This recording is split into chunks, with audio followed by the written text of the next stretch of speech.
welcome back to the channel.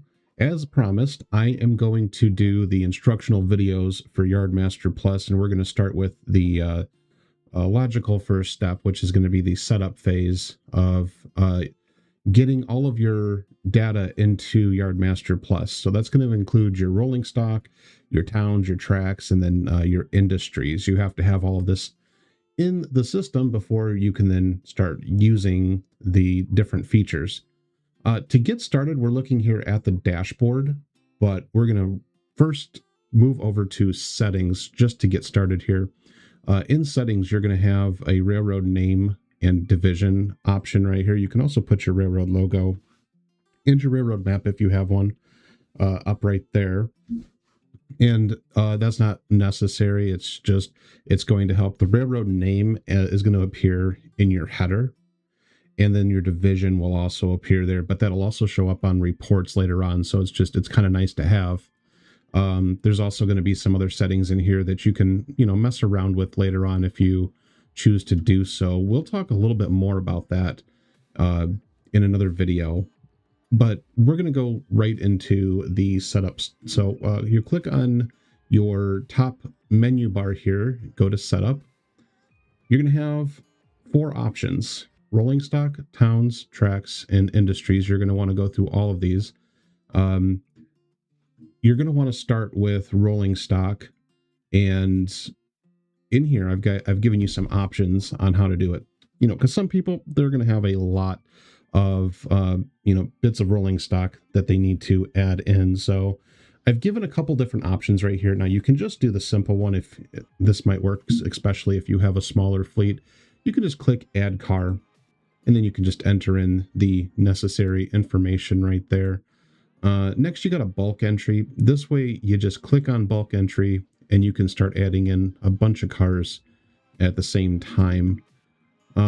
The next one is going to be an import export CSV. So that's CSV stands for comma separated value. And if you have Excel or you want to use Google Sheets, you can use a spreadsheet to lay out all your stuff. And some of you may even already have this just to keep track of your rolling stock as is. So that's going to be a helpful tool. Now, when using the CSV, while it is super awesome, easy, and fast, you're going to want to start by adding at least one car into your system via just the single add, because then you can export the CSV and you can get like a template on how to, on what like columns need to go where and so on. So anyway, let's move on to show you how. So I've got some cars in here because this railroad's already populated, but we're still going to go through because you can always go back later and add more, as you go. So we're going to go to Google Sheets. Google Sheets is free. That's why I choose it. I'm not, paying for Excel, but it doesn't matter. You can use Google Sheets or Excel. And in here I have 13 coil cars that I want to add to my fleet for. This is going to be for my steel mill that's going to be in Pine Harbor. So what we have here is the cars laid out, and we go and we have all these columns right here. So you start with the initial of the car, the number. That's pretty self-explanatory. The car owner, that's just who owns the car. Sometimes the initials don't always match the car owner, but that's where that can go. And then you have the car type, which is going to be coil car right here. The KD is the knockdown. That is a short code for a rail car that's going to show up in, or can show up in your reports, your yard view, and then your notes section. This is just going to be a description of the car that you would like. It can be different. So you might say the type of car is a box car, and that would go in the D column right here. For a box car, if you're going with like the official listing on what a box car would show up as, that would be letter A. And then you would have over here in your notes section, you might say 50-foot box car, or 60-foot high cube box car, or maybe even yellow UP box car or something like that. So then the next one is return to. This is going to be the return to tag. It's going to show as the industry destination on your yard view screen and then on your reports. And so this is going to be where wherever this car is going to return to after it's been emptied. The logic of the system is that when you have a rail car that is empty, it has a default return to location and town, which is what we have here, the return to industry, the return to town. When a car is loaded with a waybill, that changes based on what the waybill says. So we have our cars here, and we just need to quickly go over to the download section. This is going to work for Google Sheets, but it's going to be very close for Excel as well. But you're going to go into the download comma separated values. I believe in Excel you go to export, but I'm not quite certain on that because I don't use Excel. But now that we have the rolling stock coil cars CSV file downloaded, we can go into our app. And in the app, we can click Import CSV. Now we're going to find it, and it's going to be right here in our download section. And it should pull right up here, which it has. So now we have our, this is a review import page. Before you add the cars to your inventory, you can just go through one more time and review just to make sure it has everything that you need. Everything is filled out properly. And if not, you can go back and fix it. Anyway, everything here is going to be good. So we're going to complete the import. And now the cars are added to our inventory. We're going to go ahead and move on to towns now. This is going to be super easy. Towns, you can go over here, add new. And let's just say I have a town actually that has an ore mine. And that's going to be at Raven Mills. So we're going to type in the full name, which is Raven Mills. But then we can also type in a short name. Now the short name is just going to appear. It can be however you want that to be, whatever you want the short name to be. But that short name, a lot of railroads will use like a 3-letter code. So I'm going to use RAV. I just go with the first 3 letters of the name. And then we can set a milepost. So the milepost can be whatever you would like it to be, but it will also be how the system puts your town in the listing. So that's how your town is going to appear in your yard view screen and in various drop-down boxes.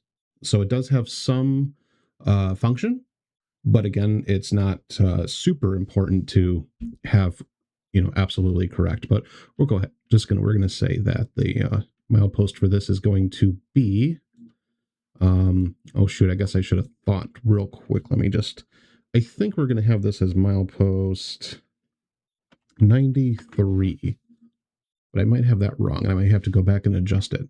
Nope, that's perfect. It sits between North Falls and Cold Harbor, so milepost 93.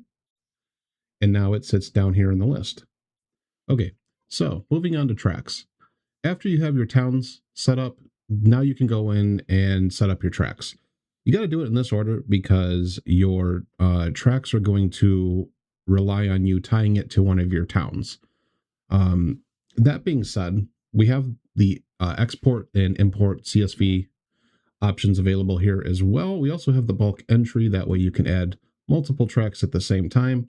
And now that we've entered our new station, let's add some tracks in here for that new station. So we can do that by going over here. We're going to have 2 tracks in Raven Mills.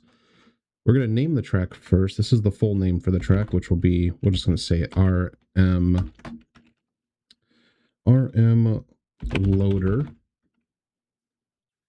And then for the RM loader track, we're going to go with, let's say RML for my track code. It could be whatever you want it to be. And then the capacity for this is going to be 25. The sort order for this track, we're going to go ahead and just say 1.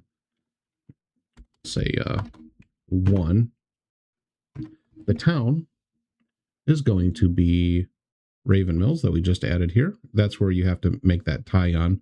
And then industry. So the industry is either yes or no, and it's going to depend on if that track is associated with an industry. This one's going to be because it's a location where an industry is going to load empty cars. So we have that set there. The spot will eventually be a place where you can make specific spots on a track for, sometimes a track has multiple purposes. One spot might be to load oil into a tank car, and then the next spot from that might be to for a box car at a dock. It's just that's what the spotting thing was, but that's not set up quite yet. So we're going to go on to the next track now, and we're going to have RM storage. This is going to be RMS, and the capacity will be 100 cars. And we're going to go ahead and make that actually 100 cars is a little excessive. We're going to go with 70 cars. Sort order number 2, and then we're going to go with RAV. And the storage track will not be an industry track, just because no loading or unloading is going to occur on the storage track. We can go ahead and click save. And there they are right there. Next, now that we've got those added in, we can go to industries. Okay, so we're going to have an industry to add at Raven Mills. We've got a bunch here already, but we're going to go ahead and just click on add a new. Again, you have the import export CSV and a bulk entry. We're just going to go to add new, just to the pop-up window right here to add in. This is going to be the Raven Mills or mine.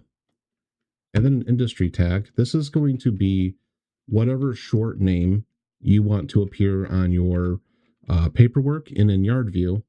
It's just going to be easier if you have sort of a short identifiable name. Now, this could be another 3-character identifier, or what a lot of railroads do is use a 6-character identifier. So something like R or mine, something like that. I don't really like that. I'm going to go with RAV or like that. It makes a little bit more sense. But we're going to stick with this 6-character code. That's how the Arcadia Central is set up, with the 6-character code. And it looks uniform on paperwork, which is kind of nice. But you don't need to necessarily do it that way. The industry, or the town that this industry is located in, is going to be Raven Mills. The serving track's going to be RM Loader.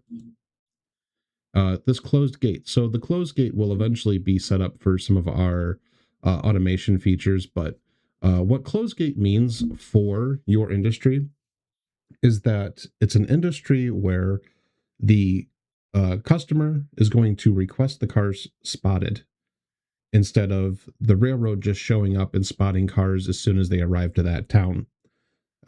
This happens in some places where either the track is too short or that specific industry has different types of cars or different types of product, and they need to load or unload those cars in a specific order. So there'll be a closed gate, and they'll tell you what cars they want. And then in the meantime, those cars will be stored in a yard somewhere until the cars are ready to be pulled in. This will be automated in Yardmaster Plus, and it's going to simulate not only just a realistic railroad switching operation, but it adds to the interest in kind of it's different than what a lot of model railroad operations currently have. So you also have a notes section. This is just free form. If you want to put anything in there, like notes on how the industry works or whatever, it's up to you. And then automation enabled. We will get into that in a different video. But now we have our ore mine added in. So now we've got the ore mine added in, and we can go into our yard view to do the last thing on this video that we're going to talk about.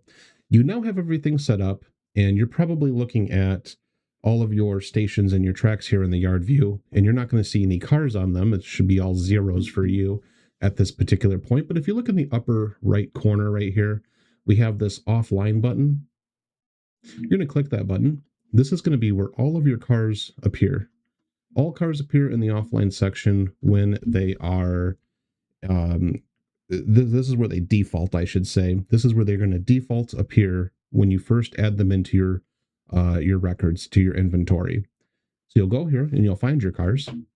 Those coil cars that we added in earlier should be in here, these 27,000 series cars. I'm going to go ahead and add most of them, not all of them.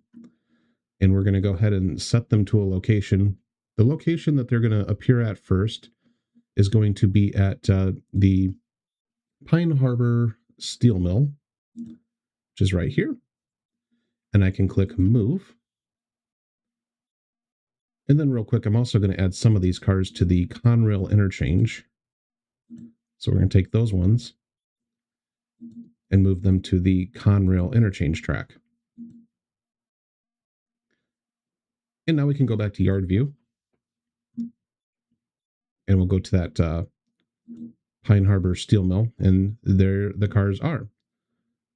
And from there, we can add waybills and stuff, but that's going to be in the next video. So in the next video, we're going to talk about Yard View and yard operations. This is really the meat and potatoes of Yardmaster Plus. It's when you start getting into this portion, that's when the fun begins to work on various things. So anyway, this video was for the setup purposes.